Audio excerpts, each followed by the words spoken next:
सम्माननीय सभामुख महोदय, आज आर्थिक वर्ष 80-81 को राजस्व र व्ययको सामान्य छलफलकोमा भाग लिँदै गर्दा वास्तवमा आज देशमा मन्दी छाएको छ। अर्थतन्त्र अत्यन्तै सङ्कटको अवस्थामा परिरहेको अवस्था छ। त्यस अवस्थामा अहिलेको यो बजेट निर्माण गर्नुपर्ने परिस्थिति रहेको छ। त्यसैले म आग्रह गर्न चाहन्छु, वास्तवमा बजेट भनेको देशको भविष्यलाई हेरेर बजेट निर्माण हामीले गर्नुपर्छ। जहाँसम्म छ अहिलेको यो बजेटको छलफलको कार्यक्रममा धेरै दिनदेखि हामीले हेरेका छौँ र आफू सरकारमा हुँदा सबै कुराहरू ठिक, आफू सरकारमा नहुँदा सबै कुराको बेठिक भन्ने एउटा प्रचलन हाम्रो सन्दर्भमा चलिआएकै परिस्थिति छ।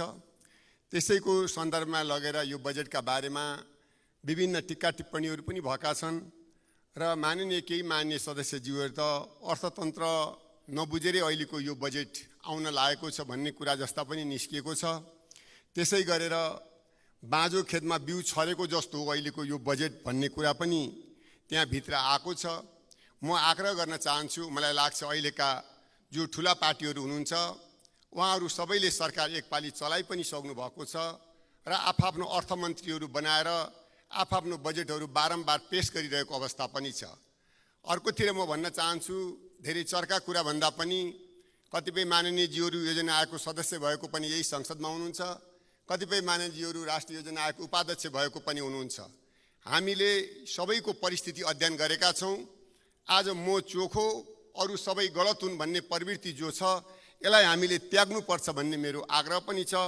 जबसम्म हामी एकजुट भएर मुलुक एकजुट हुँदैनौँ तबसम्म मुलुक बन्दा पनि बन्दैन।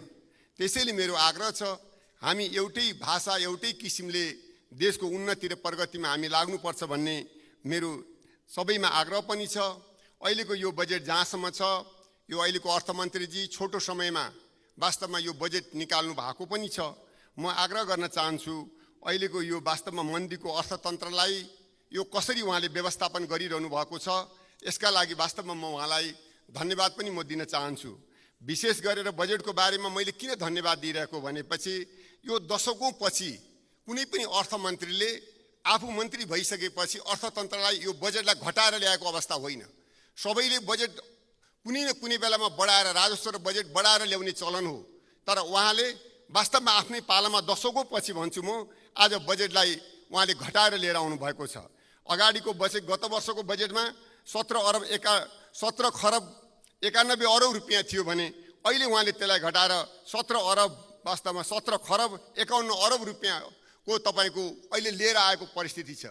यो किन ल्याइएको छ भने वास्तवमा देशको अर्थतन्त्रलाई बुझ्न खोजिएको छ। यहाँभित्र देशले धेरै ल्याउने हो भने त बाह्य ऋण छ, तपाईँको आन्तरिक ऋण छ, सबै ऋणले बजेटलाई बढाउन नसक्ने होइन। तर उहाँले अत्यन्तै बुद्धिमत्तापूर्ण तरिकाले त्यसलाई अहिले घटाएर ल्याउनु भएको छ, जसको 2.37 प्रतिशतमा यो कम भएर आएको छ। यसका लागि पनि मैले उहाँलाई अर्थतन्त्र बुझेर ल्याएको भनेर मैले धन्यवाद दिएको छु।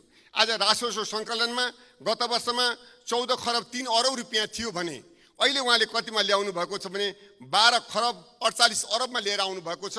राजस्व पनि उहाँले वास्तवमा घटाएर ल्याएको परिस्थिति छ। मुलुकको सबै अवस्थालाई मध्यनजर गरेर ल्याएको अवस्था हो। त्यसैले म आग्रह गर्न चाहन्छु, जिडिपीको 33%बाट ऋण बढेर अहिले लगेर झन्डै डबल 41%मा पुगिसकेको अवस्था पनि छ। तर यो ऋण तिर्नलाई पुँजीगत खर्चभन्दा पनि वित्तीय व्यवस्थापन खर्च मुलुकमा बढी लागिरहेको अवस्था छ। मलाई लाग्छ पुँजीगत खर्चतर्फ 3 खरब 2 अरब रुपियाँ लागेको अवस्था छ भने आज वास्तवमा वित्तीय व्यवस्थापनतर्फ ऋण तिर्न 3 खरब 7 अरब रुपियाँ लागेको छ। आज किन उहाँले यो अगाडि राख्न सक्नुहुन्थ्यो अर्थमन्त्रीजीले, तर किन राख्नु भएको छैन भन्दा यो उठ्ने अगाडिको आकलनलाई हेरेर सबै किसिमको भ्याटहरू लगाएर सबै ठाउँमा त्यो परिस्थितिले यसलाई बडो बुद्धिमत्तापूर्णले बजेट पनि अघिल्लो सालको भन्दा बजेट पनि कम गर्नुभएको छ। राजस्व उठाउने कुरा पनि अघिल्लो वर्षको भन्दा कम उठाएर वास्तवमा व्यावहारिक बजेट ल्याएको मलाई त्यो भन्नलाई कुनै मलाई हिचकिचाहट छैन। आज म भन्न चाहन्छु कि आज साँच्चै अहिलेकै अर्थमन्त्रीले सबै बजेट ल्याएको त छोटो समयमा 4 वर्ष शासन कसले गर्यौँ त हामीले 4 वर्षसम्ममा आज वास्तवमा 23% ऋण बढाएर आज वास्तवमा 41% ऋण कसले बढायो त? कुन अर्थमन्त्रीको पालामा बढिरहेको छ? साँच्चीकै छातीमा हात लागेर भन्ने हो भने 5 वर्षको हिसाब गरौँ, कुन अर्थमन्त्रीको पालामा कुन बजेटको वास्तवमा खतरनाक अवस्थामा चलेको छ, मुलुकको पैसाहरू बाँडिएको छ, मुलुकका पैसाहरू आफ्नो कार्यकर्तालाई दिएको छ। यी सबै कुराहरू वास्तवमा जिम्मेवार पार्टीहरूले सोच्ने हो भने हामी त्यसका लागि पनि तयार छौँ भन्ने कुरा म तपाईँहरूलाई राख्न चाहन्छु। जहाँसम्म काङ्ग्रेसको सरकार छ, बजेटलाई मिनिमम गर्दै गर्दै गएर वास्तवमा म सम्झिन चाहन्छु रामशरण महतलाई, आज भ्याट नलाइदिएको भए देशको राजस्वको अवस्था के हुन सक्थ्यो, हाम्रो आर्थिक बजेटको अवस्था के हुन सक्थ्यो? आज काङ्ग्रेस बजेट बाँड्ने पार्टी होइन, देशलाई सङ्कलन गरेर जनताको आर्थिक स्थिति सुधार्ने खालको पार्टी भएको कुरा पनि म तपाईँहरूलाई अनुरोध पनि गर्न चाहन्छु। यो 4 वर्ष जो बजेट बिगारियो, हुनसक्छ कोभिड पनि भयो, हुनसक्छ अरू परिस्थिति पनि त्यहाँ भयो, भूकम्प पनि भयो, तर त्यसका बावजुद पनि बजेट कसका पालामा बिग्रिएको छ भन्ने कुरा हामी त्यसका लागि छलफल गर्न पनि तयार छौँ। आज मलाई लाग्छ यो बजेट राम्रो पनि छ। जहाँसम्म चाहिँ आत्मनिर्भर रहेको कृषिलाई आत्मनिर्भर बनाउनलाई प्राथमिकता दिएको छ, ऊर्जा जो सिधै बेचेर पैसा आउने कुरामा ध्यान दिनुभएको छ, पर्यटनलाई वास्तवमा अगाडि बढाउनका लागि यी कार्यक्रमहरू उहाँले तर्जुमा गर्नुभएको छ। विनियोजक विधेयकलाई धेरै माननीयजीहरूको कुरा सुनेर ल फागुनमै छलफल गरौँ त अब भन्ने कुरामा पनि आज अर्थ मन्त्रालय तय भएको छ। वास्तव न्यूनतम 100 रुपियाँमा अधिकृत पुँजीमा वास्तवमा कम्पनी खोल्न पाउने व्यवस्था गरिएको छ। रासायनिक मलमा डबल दिएको छ, 30 अरब रुपियाँ त्यसलाई के भने डोनेसन गर्न खोजिएको छ। स्टार्टअप कोष राखिएको छ, आविष्कारका लागि कोषहरू राखिएको छ। वास्तवमा 20 वटा संस्थाहरूलाई खारेज गर्ने र केहीलाई गाभ्ने कुराहरू ल्याउनु भएको छ। 23 देखि 32 सम्मलाई पर्यटन दशकका रूपमा ल्याइएको छ। म आग्रह गर्न चाहन्छु वास्तवमा सूचना प्रविधिमा के जुन वैदेशिक लगान छ यसको सीमा हटाइएको छ। वास्तवमा आइटीको लागि नेपाल हब बन्न सक्छ भोलि सबैका लागि।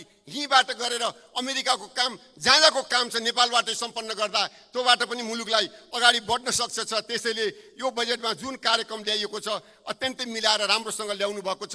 त्यसैले पनि मलाई उहाँलाई धन्यवाद दिएका हुँ। म फेरि भन्न चाहन्छु हामी कर्णाली प्रदेश वास्तवमा मानव सूचकाङ्कभन्दा तल रहेको कर्णाली प्रदेशलाई यो चोटि अलिकति जुर्मिराएको परिस्थिति मात्रै छ। व्यवहारमा हेर्न त त्यसलाई बाँकी नै छ। म आग्रह गर्न चाहन्छु 294 बुँदामा मदन भण्डारी राजमार्ग छ जो सुर्खेतमा पर्छ। त्यसको के भने बड्डी चौरदेखि ब्यानीघाटसम्मको 55 किलोमिटर खण्ड छ। अन्त लिङ्क जोडिसक्यो मदन भण्डारीले, तर सुर्खेतको त्यो अवस्था छ। त्यसैले अर्थमन्त्रीजीलाई यसमा बजेट विनियोजनमा ध्यान पुर्याउनुपर्छ भन्ने मेरो उहाँलाई आग्रह छ। आज मेडिकल कलेज सुर्खेतमा स्थापना गर्ने कर्णाली प्रदेशको भन्ने छ। वास्तवमा 2036 साल जेठ 19 गते त्यसको अफिसको स्थापना गरियो। आजसम्म अफिसको स्थापना मात्रै चाहिँ काम हुन सकेको छैन। तर यो चोटिको बजेटमा मात्रै सीमित नरहोस्, वास्तवमा मेडिकल कलेज कर्णालीमा खोल्नका लागि पहल गरियोस् भन्ने मेरो आग्रह पनि छ। सुर्खेत उपत्यकामा लिफ्ट खानेपानी योजना वास्तवमा 74 सालमा अर्थमन्त्रीजीले बोल्नुभएको थियो। अहिले फेरि अर्थमन्त्रीजीले सुर्खेतको लिफ्टलाई सुरु गर्ने कुरा गर्नुभएको छ। यो किताबमा मात्रै नरहेर यो कार्यान्वयनमा जान्छ भन्ने कुरा मैले आग्रह पनि गरेको छु। एउटा कुरा विद्युत 100% जनताको घरमा पुर्याउने भन्ने छ। म आग्रह गर्न चाहन्छु नियम कानुनले वास्तवमा वनको समस्याले आज सुर्खेत भन्यो कर्णाली प्रदेशमा 33 केबी को लाइन मात्रै कोटपुरदेखि गएको छ। तर 132 केबी को लाइन लिनलाई 4 वर्षदेखि कोसिस गरिएको छ।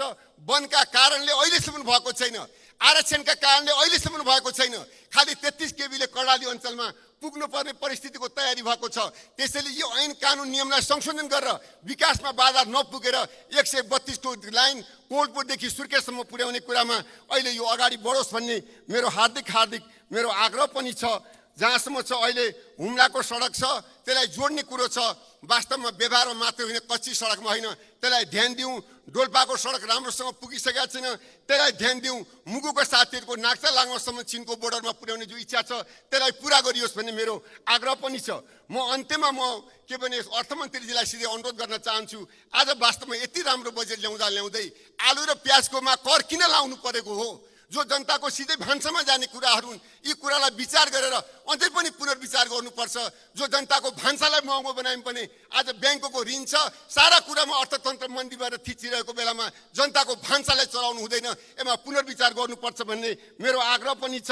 अहिले म अर्को कुरा सुन्दैछु, आवश्यकताभन्दा बढी पहुँच भएका मान्छेलाई बजेट बढिहाल्ने जिल्लामा पहुँचलाई पुस्ने जो निरै सांसदहरू हुन् उनलाई एउटा पनि योजना जिल्लामा नपर्ने हो भने सांसद र जनताको भावना के हुन सक्छ? त्यसैले अर्थमन्त्रीजीलाई अझै सुधार्ने ठाउँ छ। मलाई लाग्दैन त्यसो भएको होला जस्तो, तर त्यसो भएको हो भने कुनै जिल्ला निमुखा नरहुन्, कुनै सांसद निमुखा नरहुन् भन्ने कुराको म अनुरोध गर्दै मेरा शब्द यहीँ टुङ्ग्याउँछु। धन्यवाद।